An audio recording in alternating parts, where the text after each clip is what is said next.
Hello and नमस्कार दोस्तों, welcome to the Heights के आज के इस लेक्चर में हम बात करने वाले हैं एक इम्पॉर्टेंट टॉपिक के बारे में। इम्पॉर्टेंट के साथ साथ में काफ़ी इजी और इंटरेस्टिंग टॉपिक भी है, पढ़ने में काफ़ी मज़ा आने वाला है। तो आज का टॉपिक है गुप्तकालीन सामाजिक एवं आर्थिक व्यवस्था। आप हेडिंग डालेंगे कॉपी में, गुप्तकालीन सामाजिक एवं आर्थिक व्यवस्था, social and economic system in Gupta period. तो फ्रेंड्स, बारी बारी से हम पढ़ेंगे। सबसे पहले हम गुप्तकालीन सामाजिक व्यवस्था के बारे में अध्ययन करेंगे, अर्थात सोशल सिस्टम के बारे में पढ़ेंगे कि गुप्ता साम्राज्य में किस तरह का सोशल सिस्टम था। उसके बाद में हम इकोनॉमिक सिस्टम या इकोनॉमिक लाइफ के बारे में चर्चा करने वाले हैं, जो कि गुप्त साम्राज्य में लोगों की हुआ करती थी। तो गुप्तकालीन सामाजिक एवं आर्थिक व्यवस्था, हेडिंग डालने के बाद में आप हेडिंग डालेंगे सामाजिक व्यवस्था, जिसे हम इन मुख्य बिंदुओं के आधार पर पढ़ने वाले हैं। क्या क्या है इंपॉर्टेंट पॉइंट?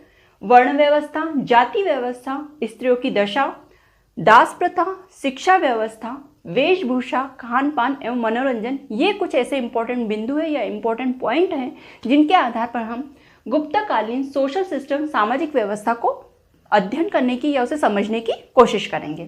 तो वर्ण व्यवस्था, गुप्तकालीन साम्राज्य में वर्ण व्यवस्था प्रचलन में हुआ करती थी। आप वर्ण व्यवस्था हेडिंग डालेंगे और उससे रिलेटेड पॉइंट लिखेंगे। तो गुप्तकालीन साम्राज्य में वर्ण व्यवस्था प्रचलन में थी। 4 प्रकार के वर्ण पाए जाते थे। वर्णों की संख्या कितनी थी? 4 तरह के वर्ण पाए जाते थे। वे थे, कौन कौन से वर्ण थे? ब्राह्मण, क्षत्रिय, वैश्य एवं शूद्र। ठीक है, ये 4 तरह के वर्ण पाए जाते थे, जिसमें ब्राह्मणों की स्थिति सर्वोपरि थी। जो ब्राह्मण वर्ण के लोग थे वे सर्वोपरि होते थे। उसके बाद में सबसे दयनीय स्थिति या सबसे नीचे कौन आते थे? शूद्र आते थे। ठीक है, तो इस तरह के 4 वर्ण पाए जाते थे। दोस्तों, गुप्तकालीन साम्राज्य में जो वैश्य वर्ण था, इस वर्ण में काफ़ी गिरावट आ गई थी। इन लोगों की स्थिति में काफ़ी गिरावट आ गई थी। गिरावट आने का कारण क्या था? तो गिरावट आने का कारण ये था कि गुप्तकालीन साम्राज्य में जो सामंतीकरण का उदय हुआ था, जो सामंतों का उदय हुआ था, उन्होंने इनका काफ़ी हनन किया था। इनका जो व्यापार वाणिज्य था उसे काफ़ी कमज़ोर कर दिया था उन लोगों ने। ठीक है, सामंत लोगों ने। साथ ही साथ हुणों के आक्रमण के कारण व्यापार वाणिज्य जो था वो सही ढंग से नहीं चल पा रहा था। और ये वेश्यों का कार्य क्या था? इनका कार्य व्यापार करना ही था। अब जब व्यापार में ही, इनके कार्य में ही गिरावट आ जाएगी तो लाजमी है कि इस वर्ण की जो व्यवस्था है, जो सामाजिक व्यवस्था है इनकी या फिर सामाजिक स्थिति है, उसमें भी गिरावट आ जाएगी। इसीलिए गुप्त काल में वैश्य वर्ण में काफ़ी गिरावट आ गई थी। ठीक है, तो ये रीज़न था। क्या क्या रीज़न था? एक तो सामंतीकरण, देखा ही हमने जब हमने गुप्त साम्राज्य पढ़ा था, तो देखा था हमने कि किस तरह सामंत, अधीनस्थ सामंत होते थे राजाओं के। तो उस सामंतीकरण के कारण वेश्यों की स्थिति में गिरावट आ गई थी। और दूसरा रीजन क्या था? हुणों का आक्रमण। तो ये 2 रीजन थे वेश्यों की स्थिति में गिरावट आने के। इन्होंने इनका व्यापार छीन लिया था, इसीलिए वेश्य वर्ण के स्थिति में गिरावट आ गई थी। तो क्या क्या देखा हमने? वर्ण व्यवस्था प्रचलन में थी। 4 तरह के वर्ण थे, ब्राह्मण, क्षत्रिय, वैश्य और शूद्र। ब्राह्मण सर्वोपरि वर्ण होता था और शूद्र सबसे निम्न जाति का वर्ण होता था या निम्न वर्ण होता था। गुप्तकालीन साम्राज्य में वेश्यों की स्थिति में काफी गिरावट हुई थी। किस कारण? सामंतीकरण और हुणों के आक्रमण के कारण। अब हम देख लेते हैं दूसरा पॉइंट, जो कि है जाति व्यवस्था। तो हेडिंग डालेंगे आप जाति व्यवस्था और उसके बारे में लिखना स्टार्ट करेंगे।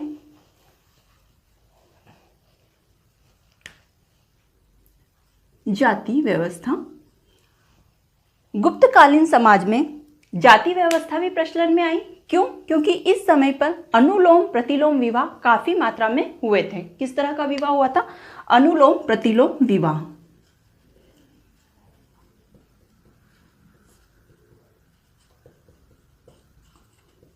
प्रतिलोम विवाह। अब क्या होता है अनुलोम प्रतिलोम विवाह? इसमें वर और वधु दोनों अलग अलग वर्ण के होते हैं। इस तरह का विवाह अनुलोम प्रतिलोम विवाह होता है। अर्थात जो वर होता है वो अलग वर्ण का होता है और वधु अलग वर्ण की होती है। इससे क्या हुआ? जब इस तरह के विवाह होने लगे अनुलोम प्रतिलोम, तो मिश्रित जातियों की उत्पत्ति होने लगी। मिश्रित जातियों की उत्पत्ति। और किस तरह की जातियां होती थी? फॉर एग्जाम्पल निषाद और चांडाल लोगों की जाति थी। जातियों के नाम क्या थे? निषाद व चांडाल। ठीक है, इस तरह की मिश्रित जातियां उत्पन्न होने लगी थी, जो कि प्रदर्शित करती है कि गुप्त साम्राज्य में जाति व्यवस्था प्रचलन में थी। निषाद जाति के लोग कैसे लोग निषाद जाति के होते थे? तो यदि पिता ब्राह्मण वर्ण का हो और माता शूद्र वर्ण की हो, ठीक है, माता क्या हो? शूद्र वर्ण की और पिता ब्राह्मण वर्ण का हो, तो जो संतान उत्पन्न होगी वो कौन सी होगी? निषाद कहलाई जाएगी। ठीक है, कौन सी जाति की कहलाई जाएगी? निषाद जाति की संतान कहलाई जाएगी। उसी तरह चांडाल को देख लेते हैं। तो यदि पिता शूद्र वर्ण के हो और माता ब्राह्मण वर्ण की हो, तो उत्पन्न होने वाली संतान की जाति क्या कहलाती थी? चांडाल कहलाती थी। गुप्त साम्राज्य में इस तरह की जाति व्यवस्था निर्मित हुई थी। ठीक है, अनुलोम प्रतिलोम विवाह होते थे, जिसके फलस्वरूप मिश्रित जातियां उत्पन्न हुई थी। मिश्रित जातियों के उदाहरण क्या है? निषाद और चांडाल। निषाद जाति के लोग कैसे होते थे? तो उनमें पिता ब्राह्मण व माता शूद्र हो और उनकी जो संतान उत्पन्न होती थी तो वे संतान निषाद जाति की कहलाती थी। और यदि पिता शूद्र हो, माता ब्राह्मण हो और उनसे जो संतान उत्पन्न होती थी तो वह संतान चांडाल जाति की संतान कहलाई जाती थी। तो ये उदाहरण थे। अब हम देख लेते हैं स्त्रियों की दशा। काफी इंपॉर्टेंट पॉइंट है। नेक्स्ट लिखेंगे आप स्त्रियों की दशा। तो आइए देखते हैं गुप्तकालीन समाज में स्त्रियों की क्या दशा थी। तो हेडिंग डालेंगे आप स्त्रियों की दशा।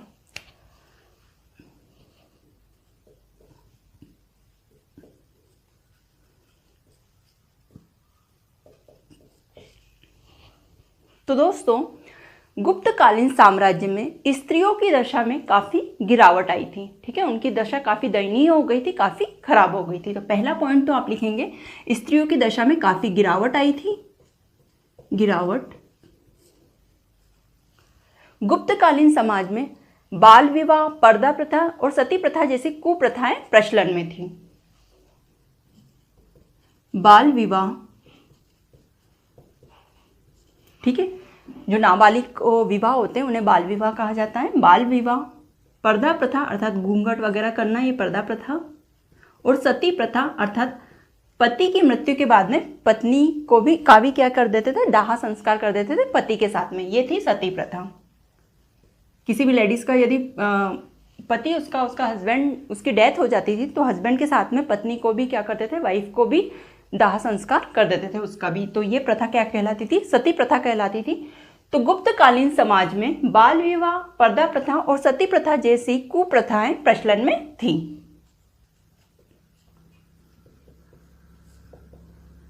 प्रचलन में, ठीक है। नेक्स्ट पॉइंट आप लिखेंगे गुप्तकालीन समाज में वेश्यावृत्ति और देवदासी जैसी प्रथा भी प्रचलन में थी। वेश्यावृत्ति व देवदासी प्रथा, ठीक है, वेश्यावृत्ति व देवदासी प्रथा भी प्रचलन में थी। नेक्स्ट पॉइंट आप लिखेंगे विधवाओं की स्थिति। जो स्त्रियां जिनका हस्बैंड जिनके हस्बैंड की डेथ हो जाती थी, जिनके पति की डेथ हो जाती थी, मृत्यु हो जाती थी, यदि उन्हें सती नहीं किया जाता था तो वे विधवाएं कहलाती थी। और इन विधवाओं की स्थिति भी काफी दयनीय थी। तो विधवाओं की स्थिति मतलब यदि उन्हें सती नहीं किया गया तो उनकी स्थिति तो और ज़्यादा, मतलब मृत्युदंड से भी भयानक उनकी सजा हुआ करती थी। तो विधवाओं की स्थिति काफी दयनीय। क्या करना पड़ता था विधवाओं को? तो हमेशा श्वेत वस्त्र धारण करना होता था। श्वेत वस्त्र धारण करो, उनका मुंडन कर दिया जाता था। साथ ही साथ उन्हें जीवन भर ब्रह्मचार्य का पालन करना होता था। तो ये तीन स्थितियां ये तीन कार्य करने होते थे विधवाओं को। हमेशा श्वेत वस्त्र धारण करके रखो, उनका मुंडन कर दिया जाता था, और तीसरा क्या था? ब्रह्मचार्य का उन्हें पालन करना पड़ता था। तो इस तरह से स्त्रियों की दशा में काफ़ी गिरावट आई थी, काफ़ी दयनीय स्थिति थी। लेकिन ऐसा नहीं है कि बुरा ही बुरा हुआ था स्त्रियों के साथ में, कुछ सकारात्मक चीजें भी हैं, तो वे भी देख लेते हैं। गुप्तकालीन साम्राज्य में स्त्रियों को पहली बार संपत्ति संबंधित अधिकार प्राप्त हुए थे, उसकी घोषणा की गई थी। तो संपत्ति रखने का अधिकार दिया गया था स्त्रियों को, तो संपत्ति संबंधी अधिकार दिए गए, अधिकार की घोषणा, अर्थात स्त्रियां भी अपनी संपत्ति रख सकती थी या फिर स्त्रियों को भी संपत्ति दी जा सकती थी। ठीक है, नेक्स्ट पॉइंट लिखेंगे, स्त्रियां शिक्षा ग्रहण कर सकती थी। ठीक है, स्त्रियां, गुप्तकालीन साम्राज्य में स्त्रियां शिक्षा ग्रहण कर सकती थी, शिक्षा ग्रहण कर सकती थी। ठीक है, तो क्या क्या देखा हमने गुप्तकालीन साम्राज्य में, पूछा जाता है दोस्तों, तो आप अच्छे से नोट डाउन करेंगे इस चीज को और समझने की कोशिश करेंगे। स्त्रियों की दशा, गुप्तकालीन साम्राज्य में स्त्रियों की दशा में काफी गिरावट आई थी। इस समय बाल विवाह, पर्दा प्रथा, सती प्रथा जैसी कुप्रथाएं प्रचलन में थी। वेश्यावृत्ति व देवदासी प्रथाएं भी प्रचलन में हुआ करती थी। गुप्तकालीन समाज में विधवाओं की स्थिति में काफी गिरावट आई थी, काफी दयनीय स्थिति हुआ करती थी। विधवाओं को श्वेत वस्त्र धारण करना होता था, इनका मुंडन कर दिया जाता था और इन्हें हमेशा ब्रह्मचार्य का पालन करना पड़ता था जीवन भर। ठीक है, सकारात्मक चीजें क्या क्या हुई थी? गुप्तकालीन साम्राज्य में सबसे पहले स्त्रियों को संपत्ति संबंधी अधिकार प्रदान करने की घोषणा की गई थी। और नेक्स्ट पॉइंट है इसका कि स्त्रियों को शिक्षा ग्रहण करने की अनुमति दी गई थी। अब ये जो सकारात्मक चीजें थी ये उच्च वर्ण की स्त्रियों के साथ में हुआ करती थी। ठीक है, संपत्ति संबंधी अधिकार उच्च वर्ण की स्त्रियों के पास हुआ करते थे और उच्च वर्ण की स्त्रियां ही शिक्षा ग्रहण कर सकती थी। ये अधिकार शूद्र या वैश्य जाति के लोगों के लिए नहीं थे और शूद्र जाति के लोगों के लिए तो बिल्कुल भी ये अधिकार नहीं थे। गुप्त साम्राज्य के पतन के बाद भी ये चीजें नहीं हुई थी। तो ये जो अधिकार प्राप्त हुए थे ये उच्च वर्ण की स्त्रियों के लिए प्राप्त हुए थे। तो ये हो गई आपकी स्त्रियों की दशा गुप्तकालीन। नेक्स्ट पॉइंट देखेंगे हम दास प्रथा। तो दास प्रथा हेडिंग डालेंगे और दास प्रथा के बारे में लिखेंगे कि दास प्रथा भी प्रचलन में थी।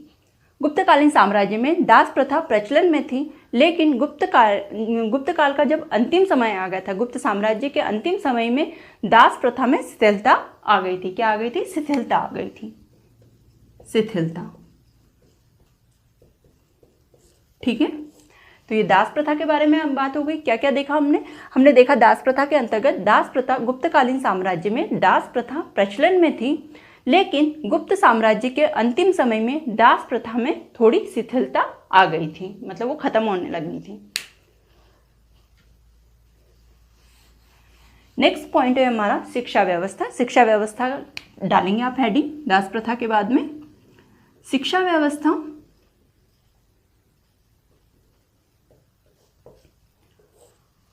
गुप्तकालीन साम्राज्य में शिक्षा के क्षेत्र में काफी विकास हुआ था, शिक्षा के क्षेत्र में काफी प्रगति हुई थी। ठीक है, तो प्रगतिशील था, शिक्षा व्यवस्था कैसी थी? प्रगतिशील थी, प्रगतिशील थी। गुप्तकालीन साम्राज्य में कई शिक्षा के केंद्र हुए। देख लेते हैं कि प्रमुख केंद्र कौन कौन से थे। तो शिक्षा के प्रमुख केंद्र लिखेंगे आप, शिक्षा के प्रमुख केंद्र, और आगे लिखेंगे कौन कौन से थे। तो नालंदा, गुप्तकालीन साम्राज्य में शिक्षा के प्रमुख केंद्र नालंदा, वल्लभी जो कि गुजरात में था, वल्लभी, उज्जैन, मथुरा और बनारस।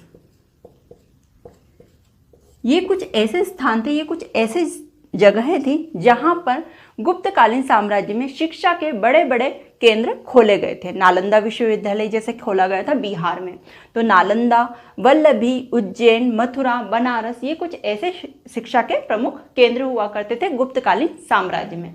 इससे ये क्या प्रदर्शित करता है? ये प्रदर्शित करता है कि शिक्षा व्यवस्था गुप्तकालीन साम्राज्य में चहुमुखी विकास की ओर बढ़ रही थी। आगे पॉइंट लिखेंगे आप, वेशभूषा, खान पान एवं मनोरंजन, ये डालेंगे हेडिंग। तो वेशभूषा, खान पान एवं मनोरंजन किस तरह का था? तो ग्रामीण इलाकों में जिस तरह का जिस तरह की वेशभूषा पहनी जाती है, खान पान एवं मनोरंजन होता है, उसी तरह का यहाँ पे प्रचलन में था। तो ग्रामीण व्यवस्था के अनुसार, यहाँ पे क्या लिख लेंगे आप, ग्रामीण व्यवस्था के अनुसार ही वेशभूषा, खान पान एवं मनोरंजन हुआ करता था, प्राचीन ग्रामीण व्यवस्था जो थी। आई होप आपको चीजें समझ में आ गई होगी। सामाजिक व्यवस्था क्या क्या हेडिंग थे, वर्ण व्यवस्था, जाति व्यवस्था, स्त्रियों की दशा, दास प्रथा, शिक्षा व्यवस्था, वेशभूषा, खान पान एवं मनोरंजन। इन मुख्य बिंदुओं के आधार पर हमने सामाजिक व्यवस्था को समझने का प्रयास किया था। एक और पॉइंट है इसमें, वो लिखेंगे आप अस्पृश्यता। अस्पृश्यता,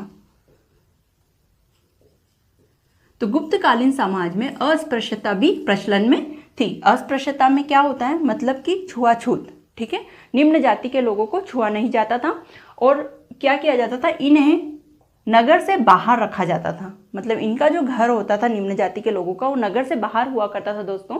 और कभी भी जब ये नगर में प्रवेश करते थे या बाजार में प्रवेश करते थे तो इनके हाथों में एक लाठी होती थी और ये लाठी को बजाते हुए नगर में प्रवेश करते थे, ताकि इनसे सब लोग दूर हो जाए, इनकी छाया तक किसी पर ना पड़े। इस तरह की कुप्रथा फैली हुई थी। ये एक तरह की कुप्रथा ही है अस्पृश्यता, ठीक है, जो कि गलत बात है।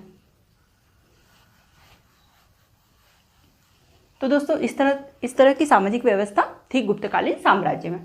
आइए अब हम देख लेते हैं कि इकोनॉमिक लाइफ कैसी थी गुप्तकालीन साम्राज्य की, या फिर आर्थिक व्यवस्था कैसी थी, इकोनॉमिक सिस्टम किस तरह का था। तो इसे हम कुछ निम्न बिंदुओं के आधार पर देखेंगे। कौन कौन से इंपॉर्टेंट बिंदु है, कृषि के आधार पर देखेंगे, क्योंकि कृषि एक विस्तृत रूप से फैली हुई व्यवस्था थी जो कि गुप्तकालीन साम्राज्य को आर्थिक रूप से मजबूत बनाती थी। कृषि, शिल्प उद्योग, वाणिज्य, व्यापार, यातायात एवं संचार और मुद्रा, ये कुछ मुख्य बिंदु हैं जिनके आधार पर हम गुप्तकालीन आर्थिक व्यवस्था को समझने की कोशिश करेंगे, समझने का प्रयास करेंगे। तो सबसे पहले हम कृषि के पॉइंट को उठाते हैं। सबसे पहले तो हम देखते हैं कि किस तरह का आर्थिक जीवन था। तो चहुमुखी विकास हो रहा था गुप्तकालीन साम्राज्य में आर्थिक व्यवस्था के अंतर्गत, आर्थिक जीवन के अंतर्गत। लेकिन माना जाता है या फिर कई बुकों में ऐसा लिखा हुआ है कि जब गुप्त साम्राज्य का पतन हो रहा था उस समय गुप्तकालीन आर्थिक व्यवस्था भी पतन की ओर जा रही थी, पतन की ओर अग्रसर हो रही थी, अर्थात अर्थव्यवस्था भी निम्न होती जा रही थी, अर्थव्यवस्था में भी गिरावट आती जा रही थी जैसे जैसे गुप्त काल समाप्त हो रहा था या फिर गुप्त साम्राज्य का पतन होता जा रहा था। कृषि में भूमि अनुदान, आप हेडिंग डालेंगे कृषि और उसमें लिखेंगे भूमि अनुदान पद्धति लागू की गई थी। कृषि में भूमि अनुदान पद्धति, अब क्या है भूमि अनुदान पद्धति? तो इसके अंतर्गत क्या होता था दोस्तों कि राजाओं के द्वारा ब्राह्मणों को भूमि दान में दी जाती थी, ठीक है, उनके कार्यों के फलस्वरूप, जैसे वो यदि यज्ञ करवाते थे या फिर हवन यज्ञ पूजा पाठ जो भी करवाते थे तो उन्हें दान के स्वरूप में क्या दिया जाता था, भूमि दी जाती थी। जिससे क्या हुआ दोस्तों कि, और ये भूमि क्या होती थी, ये टैक्स कर मुक्त होती थी, इनमें टैक्स वगैरह नहीं देना होता था इन लोगों को, है ना। यदि जो कोई भूमि दान में दी हुई भूमि है तो उसका टैक्स या कर का भुगतान नहीं करना होता था।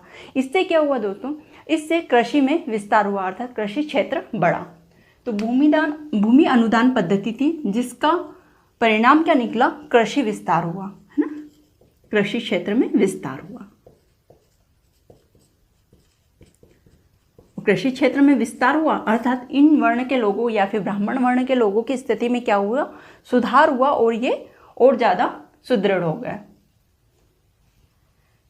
गुप्तकालीन टैक्स की जो व्यवस्था थी गुप्त साम्राज्य में या फिर कर व्यवस्था थी, उसमें 4 तरह के कर लिए जाते थे। आइए देखते हैं कौन कौन से कर लिए जाते थे। तो 4 प्रकार के कर लिए जाते थे। वे थे भाग, भोग, बलि और शुल्क, ठीक है। 4 तरह के टैक्स लिए जाते थे, 4 तरह के कर लिए जाते थे गुप्तकालीन साम्राज्य में। कौन कौन से कर थे, भाग, भोग, बलि और शुल्क।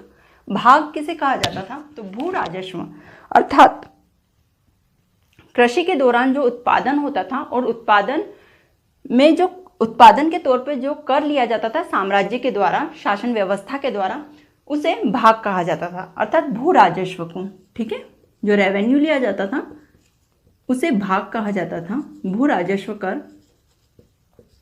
भोग किसे कहा जाता था, तो प्रतिदिन राजा को जो सामग्री दी जाती थी, सामग्री भेंट की जाती थी डेली, उसे कहा जाता था भोग। तो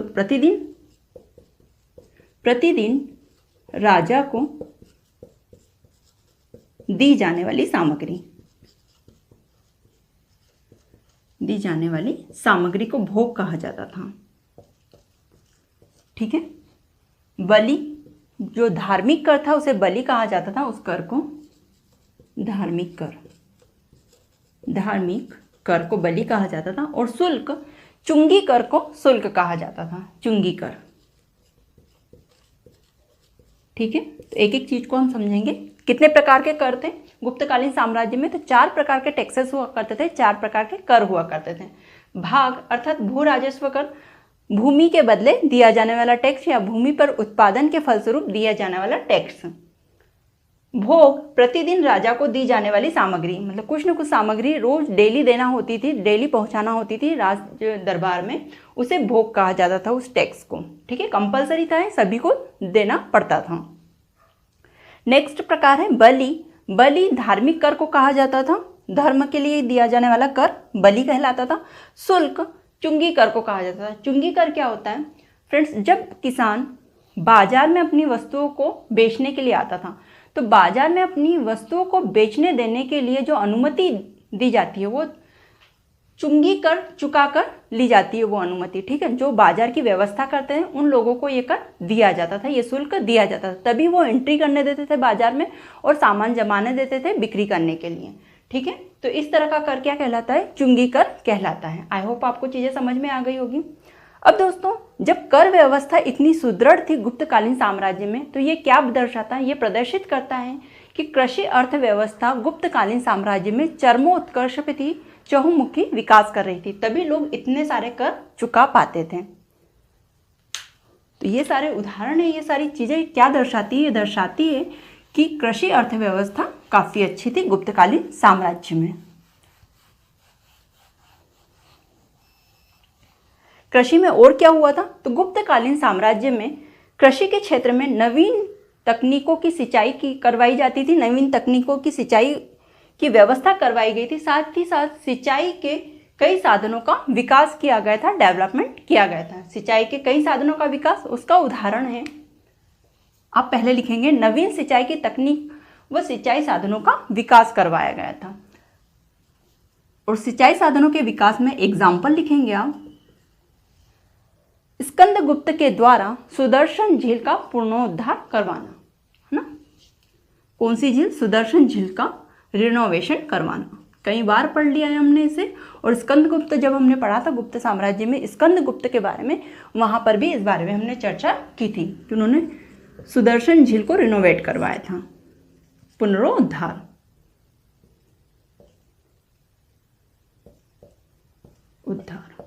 ठीक है। नवीन सिंचाई तकनीक, तो नवीन सिंचाई तकनीक के अंतर्गत आप लिखेंगे कि गुप्तकालीन साम्राज्य में नवीन सिंचाई तकनीक के अंतर्गत कई प्रकार की रहटों का निर्माण करवाया गया था। रहट, जिससे कि क्या होता था? सिंचाई की जाती थी फसलों की, कृषि में। ठीक है, तो इन रहटों का जो नाम था, अलग अलग प्रकार की रहटों का निर्माण करवाया था। तो किस तरह के? एक तो घंटी तंत्र और एक था तुला तंत्र। इस प्रकार की, ये दोनों क्या है? ये रहट के प्रकार हैं।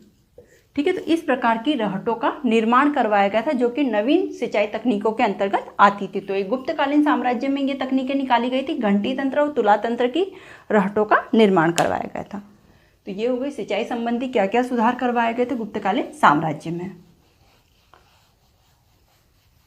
तो ये सारे जो सिंचाई साधन बने थे, ये चीजें भी क्या प्रदर्शित करती है? ये चीजें प्रदर्शित करती है कि गुप्तकालीन साम्राज्य में कृषि व्यवस्था काफी सुदृढ़ और सुव्यवस्थित हुआ करती थी। क्योंकि क्या क्या हुआ था? देखिए, भूमि अनुदान पद्धति लागू की गई थी, जिसमें ब्राह्मणों को भूमि दान में दी जाती थी।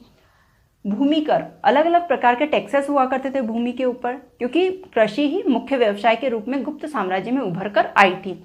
किस तरह के टैक्सेस थे? हमने क्या क्या पढ़ा?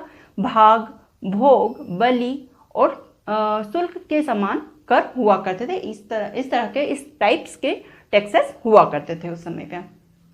साथ ही साथ कृषि को सुदृढ़ बनाने के लिए और ज़्यादा विकसित या विकासशील बनाने के लिए नवीन सिंचाई तकनीक व सिंचाई साधनों का विकास किया गया था गुप्त साम्राज्य के अंतर्गत।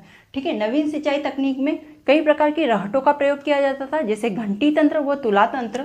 साथ ही साथ सिंचाई साधन के विकास का उदाहरण है सुदर्शन झील का पुनरुद्धार करवाना। अब हम देख लेते हैं शिल्प उद्योग। तो गुप्तकालीन शिल्प उद्योग हेडिंग डालेंगे शिल्प उद्योग और लिखना स्टार्ट करेंगे। शिल्प उद्योग के अंतर्गत उच्च कोटि के वस्त्रों का उत्पादन किया जाता था। क्या होता था? उच्च कोटि के वस्त्रों का उत्पादन, अर्थात शिल्प उद्योग में भी विकास हो रहा था, ये भी विकास से बन रहा था। कौन कौन से किस तरह के वस्त्र हुआ करते थे? तो सूती वस्त्र, रेशमी वस्त्र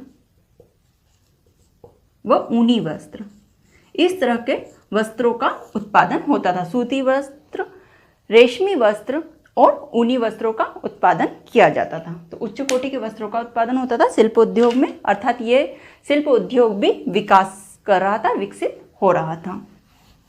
नेक्स्ट पॉइंट डालेंगे आप वाणिज्य व्यापार। वाणिज्य व्यापार को देख लेते हैं, क्या स्थिति थी इनकी। नेक्स्ट पॉइंट लिखेंगे आप वाणिज्य व्यापार।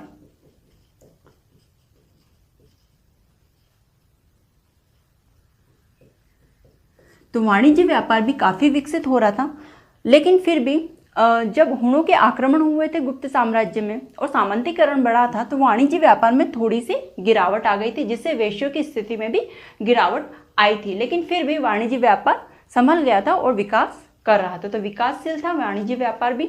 विदेशों से आयात निर्यात जैसी व्यवस्था भी हुआ करती थी वाणिज्य व्यापार के अंतर्गत। तो ये चीज़ें लिखेंगे कि गिरावट भी देखी गई है वाणिज्य व्यापार में गुप्तकालीन साम्राज्य के अंतर्गत। और कब देखी गई है? जब गुप्तकालीन साम्राज्य का सामंतीकरण होने लगा था और हुणों के आक्रमण के दौरान वाणिज्य व्यापार में गिरावट आई थी, साथ ही साथ वेश्यों की स्थिति में भी गिरावट आई थी। लेकिन इसी समय पर गुप्तकालीन साम्राज्य में विदेशों से भी आयात निर्यात किया जाता था, जो कि इस बात को प्रदर्शित करता है कि वाणिज्य व्यापार की स्थिति में विकास भी हो रहा था। तो ये स्थिति थी वाणिज्य व्यापार की। नेक्स्ट हेडिंग आप लिखेंगे यातायात एवं संचार। तो क्या क्या साधन थे यातायात के, देख लेते हैं। यातायात के साधन, तो यातायात के मार्ग भी विकसित हो रहे थे। स्थलीय मार्ग पाए जाते थे यातायात के लिए, स्थलीय व जलीय मार्ग। ठीक है, स्थलीय मार्ग हुआ करते थे, उनका विकास किया गया था, और जलीय मार्ग का विकास किया गया था गुप्तकालीन साम्राज्य में यातायात के लिए। स्थलीय मार्ग उत्तरापथ व दक्षिणापथ, उत्तरापथ व दक्षिणापथ का क्षेत्र जो था, जो भूभाग था, वो स्थलीय मार्ग हुआ करता था गुप्तकालीन साम्राज्य में। दक्षिणापथ, उत्तरापथ व दक्षिणापथ का क्षेत्र जो होता था, जो भूभाग होता था, वो स्थलीय मार्ग हुआ करता था गुप्तकालीन साम्राज्य में। जलीय मार्ग के लिए कुछ बंदरगाह पाए गए हैं गुप्तकालीन साम्राज्य में। तो जलीय मार्ग के लिए कौन कौन से बंदरगाह हुआ करते थे? तो भड़ोच, जो कि गुजरात में है, भड़ोच व ताम्रलिप्ति बंदरगाहों का निर्माण, बंदरगाह। ठीक है, ये बंदरगाह प्रदर्शित करते हैं कि गुप्तकालीन साम्राज्य में जलीय व्यवस्था भी सुदृढ़ थी, सुव्यवस्थित थी। कौन कौन से जलीय मार्ग थे? तो भड़ोच और ताम्रलिप्ति बंदरगाह, ये वे जलीय मार्ग थे जहां से व्यापार और वाणिज्य सुचारू रूप से किया जाता था। तो ये स्थलीय मार्ग हो गए उत्तरापथ व दक्षिणापथ, और जलीय मार्ग हो गए भड़ोच और ताम्रलिप्ति। अब आर्थिक व्यवस्था में लास्ट पॉइंट है मुद्रा। तो मुद्रा हेडिंग डालेंगे और लिखेंगे सोने, चांदी व तांबे के सिक्के। सोने,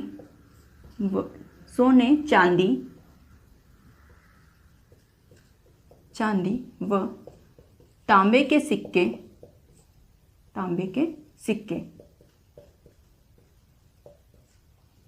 जारी किए गए थे। ठीक है, वो बहुत भारी मात्रा में जारी किए गए, अर्थात इनकी संख्या भी बहुत ज़्यादा थी। ऐसा नहीं था कि सोने के सिक्कों की संख्या कम थी, चांदी के सिक्के, सभी की संख्या बहुत ज़्यादा थी। सोने के भी काफ़ी सिक्के थे, चांदी व तांबे के भी काफ़ी सिक्के हुआ करते थे गुप्तकालीन साम्राज्य में। तो ये थी मुद्रा व्यवस्था, जो कि हमें गुप्तकालीन आर्थिक जीवन, आर्थिक व्यवस्था के बारे में बताती थी कि ये किस तरह की सुदृढ़ और सुव्यवस्थित व्यवस्था थी। लेकिन जैसे जैसे गुप्त साम्राज्य का पतन होता गया, वैसे वैसे इस आर्थिक व्यवस्था, गुप्तकालीन आर्थिक व्यवस्था में भी गिरावट देखी जाती है, इसका भी पतन होते गया था। तो दोस्तों, ये हो गया हमारा सामाजिक व्यवस्था और आर्थिक व्यवस्था गुप्तकालीन साम्राज्य की। आई होप आपको लेक्चर अच्छे से समझ में आया होगा और बिल्कुल आपने नोट डाउन कर लिया होगा। इसे एक दो बार फिर से रीड कीजिएगा, वीडियो को एक दो बार फिर से देखिएगा, ताकि चीज़ें आपको बेहतर तरीके से समझ में आ जाए और लंबे समय तक ये याद रहे। तो वीडियो को यहीं समाप्त करते हैं। वीडियो देखने के लिए धन्यवाद। नमस्कार।